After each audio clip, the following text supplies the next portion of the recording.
एक गांव के अंदर एक बाबा जी का लोग बड़ा सम्मान क्या करते थे। जब जब किसी को दिक्कत परेशानी होती थी तो बाबा के पास जाकर उस समस्या का समाधान ढूंढते थे। और बाबा भी इतने होशियार, समझदार और ज्ञानी थे क्योंकि हर किसी की समस्या का समाधान वो निकाल ही दिया करते थे। लेकिन एक दिन बाबा जी का मोबाइल ख़राब हो जाता है। वो गांव के एक ऐसे मोबाइल मैकेनिक के पास जाते हैं, जाकर कहते हैं कि बेटा मेरा मोबाइल ख़राब हो गया है, क्या देख के बता सकते हो, क्या तुम इसे ठीक कर सकते हो। वो कहता है कि बाबा मोबाइल तो ठीक हो जाएगा लेकिन आपको कुछ टाइम के लिए छोड़ना पड़ेगा। उसके साथ ही वो पूछता है कि इसमें कोई ज़रूरी डाटा तो नहीं है कि ऐसा ना हो कि डाटा उड़ जाए। वो कहते हैं कि इतना ज़रूरी तो नहीं है लेकिन फिर भी ध्यान रखना। बाबा ये कहकर चले जाते हैं। मोबाइल मैकेनिक इसको ठीक करने लग जाता है और साथ ही सोचता है कि ऐसा ना हो कि बाबा का कोई ज़रूरी डाटा हो उड़ ना जाए। उनके सारे डाटे को सेव करके वो अपने लैपटॉप में रख लेता है और जब मोबाइल ठीक होता है तो बाबा को दे देता है।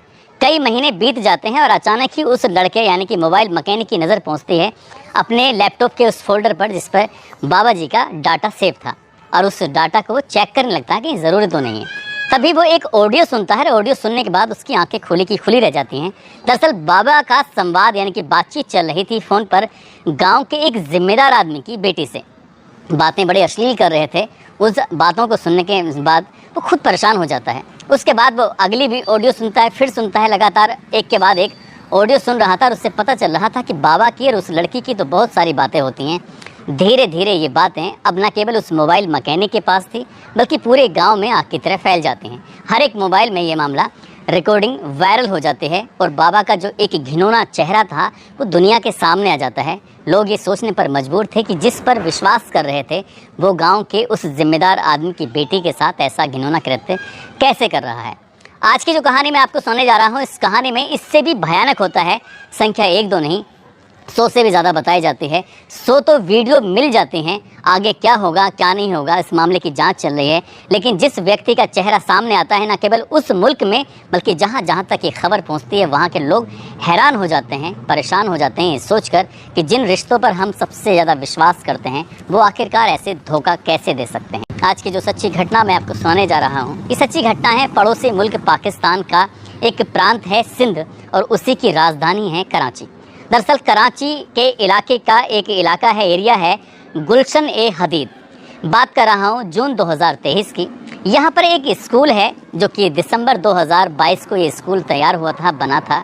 और स्कूल में बहुत सारे बच्चे बच्चियाँ जो इस इलाके के हैं वो पढ़ते हैं। बड़ी संख्या में शिक्षक, 5 शिक्षक हैं जेंट्स और बाकी शिक्षिकाएँ हैं। ज़्यादातर 40-45 के आसपास उनकी संख्या बताई जाती है। सब कुछ ठीक चल रहा था। जून 2023 में इस प्रिंसिपल के दिमाग में क्या आता है कि स्कूल के सेफ्टी के लिए सीसीटीवी कैमरे अगर लगवा दिए जाएं तो वो बेहद ज़रूरी हैं। ऐसा ना हो कि कहीं कोई बवाल हो जाए और अगर से कैमरे होंगे तो उसमें वो कैद हो जाएगा, उससे उसकी और बच्चों की सेफ्टी भी बनी रहेगी। यही सोचकर कैमरे लगवाए गए थे और ये स्पेशल हिदायत दी गई थी उस टेक्नीशियन को। उससे कहा गया था कि तुम्हें मेरे यानी कि जो प्रिंसिपल के ऑफिस है उसमें एक नहीं बल्कि 2 कैमरे लगाने हैं ताकि हर एक एंगल से हम उस कमरे को, उस ऑफिस को देख सकें। ठीक वैसा ही हो रहा था, सब कुछ ठीक चल रहा था। लेकिन शकील लोधी जो कि टेक्नीशियन होता है उसने एक गड़बड़ कर दी थी। गड़बड़ क्या की थी, उसने वाईफाई का एक्सेस ले लिया था और वो अपने मोबाइल में भी इस स्कूल के अंदर जितने भी कैमरे लगे हुए थे वो अपने मोबाइल में भी देख सकता था ताकि इसमें क्या चल रहा है क्या नहीं। उसका जो भी मकसद रहा होगा, लेकिन उसने यही कहा था कि मैं इसको ठीक, कहीं कोई गड़बड़ होगी तो मैं देख कर से आगे ठीक कर जाऊंगा, इसलिए ले रहा हूं। लेकिन इस बात को प्रिंसिपल को कोई जानकारी नहीं थी और ये इस स्कूल के अंदर जो चल रहा था उसकी किसी ने कल्पना नहीं की थी। लगभग 6 महीने से उस विद्यालय के अंदर जब छुट्टी होती थी तो तब कोई ना कोई शिक्षिका उस प्रिंसिपल के रूम में आती थी। रूम में आने के बाद वो एक दूसरे से गले मिलते थे। गले मिलने के बाद एक दूसरे के साथ वो आपत्तिजनक स्थिति में आ जाया करते थे। एक दूसरे के कपड़े उतारने के बाद उसी प्रिंसिपल के ऑफिस के अंदर ही वो शारीरिक संबंध भी बनाया करते थे। ये कोई पहला मामला नहीं था बल्कि लगातार ऐसे ही चलता चला जा रहा था। जब सीसीटीवी कैमरे लगे थे उससे भी पहले, लेकिन जब सीसीटीवी कैमरे लग जाते हैं तो उसके बाद शकील लोधी जो होता है जिसका वाईफाई का एक्सेस उसके मोबाइल में होता है, वो एक दिन अचानक से मोबाइल को चेक कर रहा था। उसने देखा कि प्रिंसिपल के रूम के अंदर स्कूल की जो यूनिफॉर्म थी शिक्षकों की, शिक्षिकाओं की, उस यूनिफॉर्म को पहने हुए एक महिला प्रिंसिपल के ऑफिस में आती है। आने के बाद जो प्रिंसिपल का नाम है इरफान गफूर मेमन, वो उससे पहले गले लगाता है। गले लगाने के बाद पहले अपने कपड़े उतारता है, फिर उससे कहता है वो कपड़े उतार देती है और कपड़े उतारने के बाद वहाँ पर एक चादर बिछाई जाती है और चादर बिछाने के बाद दोनों आपत्तिजनक स्थिति में आ जाते हैं और शकील लोधी यानी टेक्नीशियन जो होता है वो एक एक दृश्य को, एक एक नज़ारे को अपनी आंखों से देख रहा था, लेकिन इस बात को प्रिंसिपल को कोई जानकारी नहीं थी। जो वो कर रहा है अपने उस ऑफिस के अंदर, वो बाहर कोई देख रहा है, छुप कर देख रहा है। ये सिलसिला चलना शुरू हो जाता है और लगातार ये ऐसे ही चलता चला जाता है। अब हर दिन कोई ना कोई शिक्षिका उसके कमरे में आती थी, उसके साथ वो शारीरिक संबंध बनाता था या उसके साथ उसके जो भी वक्त बिताता था। यही नहीं, जो स्कूल में स्टूडेंट होती हैं या कोई बॉयज़ स्टूडेंट हो, उसकी अम्मी भी अगर विद्यालय के अंदर आ रही थी तो उसने किसी बच्चे को पास करने के बहाने से, तो कभी किसी बच्चे की फ़ीस माफ़ करने के बहाने से, तो कभी किसी को नौकरी देने के बहाने से अपने कमरे में बुलाता था, उसको लालच देता था। लालच देने के बाद यदि महिला उसके झांसे में आ जाती है तो वो उसके साथ शारीरिक संबंध बनाने लगता है।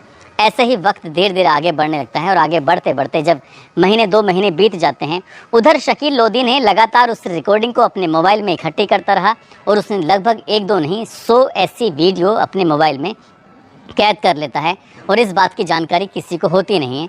तभी वो एक पत्र लिखता है इस स्कूल का नाम होता है IGM एजुकेशनल सिस्टम और उसके प्रिंसिपल इरफान गफूर मेमन के नाम। वो कहता है कि मैं खुफिया विभाग से बात कर रहा हूँ और तुम्हें मैं एक चिट्ठी इसलिए लिख रहा हूँ कि मेरे पास तुम्हारे कम से कम 100 से ज़्यादा वीडियो हैं। जब तुम यहाँ के बच्चों की माँओं के साथ, यहाँ की शिक्षिकाओं के साथ जब तुम शारीरिक संबंध बनाते हो तो वो सारे वीडियो मेरे पास मोबाइल में कैद हैं। यदि तुम अपनी जान बचाना चाहते हो, यदि तुम अपने स्कूल की रेपुटेशन को बचाना चाहते हो तो तुम्हें मुझे लगभग 10 लाख रुपए की रकम देनी ही होगी। यदि तुमने रकम नहीं दी तो मैं ये वीडियो सोशल मीडिया पर वायरल कर दूंगा। जब ये वीडियो वायरल होने वाली बात आती है तो वो शुरू में लग रहा था कि कोई ऐसी मजाक कर रहा है, लेकिन उसने जब दूसरी बार वो पत्र लिखता है, दूसरी बार वो मैसेज भिजवाता है, तब उससे जाकर यकीन होता है, क्योंकि साथ में उसने वीडियो का एक छोटा सा पार्ट के फ़ोटो खींचकर सीधा उस प्रिंसिपल के ऑफिस में पहुंचा देता है। और जैसे ये बात देखता है तो उसे एकदम झटका लगता है कि आखिरकार ये ऐसा कैसे कर रहा है। लेकिन इसका जब पता निकाला जाता है तो पता चलता है कि शकील लोधी, जिसने क्या इस स्कूल के अंदर CCTV कैमरे लगवाए थे, वही ये सब गड़बड़ी कर रहा है। अब प्रिंसिपल अपनी इस बातों को छुपाने के लिए उसको लड़के को शायद गायब करवा देता है।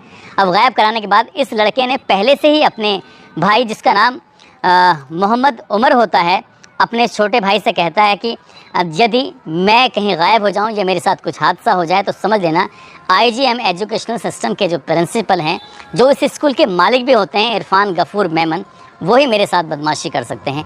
3 सितंबर को जब वो गायब हो चुका था तब उसका भाई सीधा थाने पहुंचता है। थाने जाने के बाद पूरी कहानी बयां करता है कि मेरे भाई ने इस स्कूल में CCTV कैमरे लगाए थे, प्रिंसिपल जाकर शिक्षिकाओं के साथ ऐसी बदतमीजी करता था, उनके सारे के सारे सबूत ये रहे। 100 की 100 वीडियो जब पुलिस वालों को देता है, उसे लगता है कि पुलिस वाले ऐसा ना हो कि इस मामले को दबा दें, तभी वो बात मीडिया तक पहुंचा देता है। सोशल मीडिया तक बात पहुंच जाती है और जैसे ही बात मीडिया, सोशल मीडिया, पुलिस प्रशासन, आम लोगों तक घूमती है तो उसके बाद ये मैसेज बहुत तेज़ी के साथ वायरल हो जाता है। न केवल सिंध प्रांत में बल्कि पूरे पाकिस्तान में फैल जाता है। पाकिस्तान से होते होते पड़ोसी मुल्कों की भी दहलीज को पार कर जाता है और वहाँ के लोग जब इन वीडियो को देख रहे थे, उन्हें यकीन नहीं हो रहा था कि एक स्कूल का प्रिंसिपल आखिरकार ऐसे कैसे शिक्षिकाओं के साथ बदतमीजी कर सकता है, उनके साथ गंदी हरकतें कर सकता है।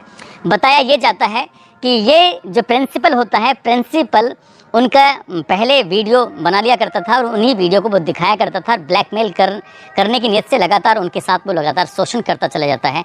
45 शिक्षिकाओं या 45 महिलाओं, जिसमें टोटल मिला के संख्या हो जाती है, इतनी औरतों के तो नाम सामने आ जाते हैं, लेकिन उनसे ज़्यादा उनकी वीडियो होती हैं जो उस टेक्नीशियन के पास होती हैं। और ये बात जब मामला हाईलाइट होता है तो कुल मिलाकर गवर्नमेंट की तरफ से ही FIR कराई जाती है। कोई भी महिला सामने नहीं आती, शर्म लिहाज की वजह से। उन्हें लगता है कि अगर ये बात सोशल मीडिया पर ये लोगों को पता चल गया, उनका चेहरा सामने आ गया, हालांकि CCTV कैमरे में उनका चेहरा बिल्कुल साफ नज़र आ रहा है और वही वीडियो सोशल मीडिया पर लगातार तैर रही हैं। लेकिन वो महिलाएं, क्योंकि समाज में उन्हें डर है कि ऐसा ना हो कि उनकी लाइफ बिल्कुल ख़राब हो जाए, उनके घर वाले उनको स्वीकार न करें, इसलिए वो सामने नहीं आना चाह रही हैं। गवर्नमेंट ने मुकदमा तो दर्ज कर लिया और मुकदमा दर्ज करने के बाद जब इस प्रिंसिपल से पूछताछ करता है तो कहता है कि बस मेरे तो 7-8 महिलाओं से ही संबंध हैं, शिक्षिकाओं या वैसे किसी और तक नहीं है। लेकिन जब पुलिस की जांच होती है, जो इसके जांच अधिकारी होते हैं, वो कहते हैं कि मैंने अलग अलग लोगों से जाकर बातचीत की, 50 वीडियो उनके पास भी हैं और उसमें पता चलता है कि महिला शिक्षिकाओं के साथ ही वो ऐसी हरकतें कर रहा था। किसी को वेतन बढ़ाने का तो किसी का उसका ओहदा बढ़ाने का, यानी कि उसका पद बढ़ाने का, उसका कद बढ़ाने का बहाना बनाकर उसके साथ वो लगातार ऐसे ही गंदी हरकतें कर रहा था। और जब ये मामला सोशल मीडिया पर वायरल हुआ तो पाकिस्तान की इसमें बड़ी फजीहत होती है, साथ ही एजुकेशन सिस्टम की बड़ी फजीहत होती है, क्योंकि स्कूलों के अंदर अपने बच्चों को लोग भेजते हैं ताकि वो पढ़ लिख कर आगे बढ़ सकें। यदि स्कूलों के अंदर बच्चे, उनके परिवार के लोग अगर सेफ़ नहीं हैं तो वो फिर कहाँ सेफ़ होंगे, इसी बात से अंदाज़ा लगाया जा सकता है।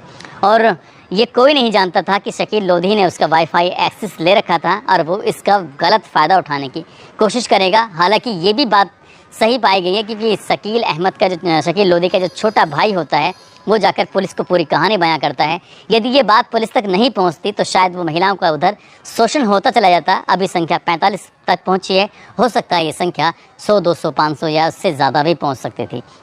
इसमें कितने लोग शामिल हैं, उस इलाके के जो एसएसपी हैं इस मामले की जांच पड़ताल में जुट गए हैं।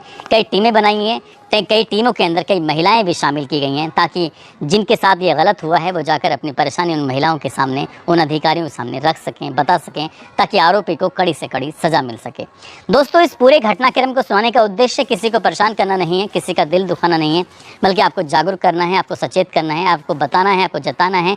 आपके साथ यदि कहीं कोई ऐसी हरकत होती है, आपका कोई ऑडियो, वीडियो, फोटोग्राफ्स यदि कोई ज़बरदस्ती या प्यार से या फिर गुपचुप तरीके से लेता है तो आप पहली ही बार में उसका विरोध करें। और यदि आप विरोध नहीं करेंगे तो सामने वाला व्यक्ति आपको लगातार ब्लैकमेल करता रहेगा और ब्लैकमेल करने के बाद वो आपका शोषण करना शुरू कर देगा। और आप एक बार दलदल में घुस गए तो लगातार धंसते चले जाएंगे और आप निकल नहीं पाएंगे। उससे निकलने का सिर्फ एक ही मात्र रास्ता है कि आप पहली ही बार में जाकर नज़दीकी पुलिस स्टेशन पर जाए, वहाँ जाकर इंस्पेक्टर से या जो भी उसका इंचार्ज होता है उससे जाकर अपनी पूरी कहानी बयां करें, ताकि आपके साथ जो अपराध ज़्यादा बड़ा हो सकता है वो अपराध ख़त्म हो जाए। अपराध के दस्तक से पहले ही उसको जड़ से मिटा दिया जाए तो ज़्यादा सही है। आप सब लोग अपना ख्याल रखें, सुरक्षित रहें। जय हिंद, जय भारत।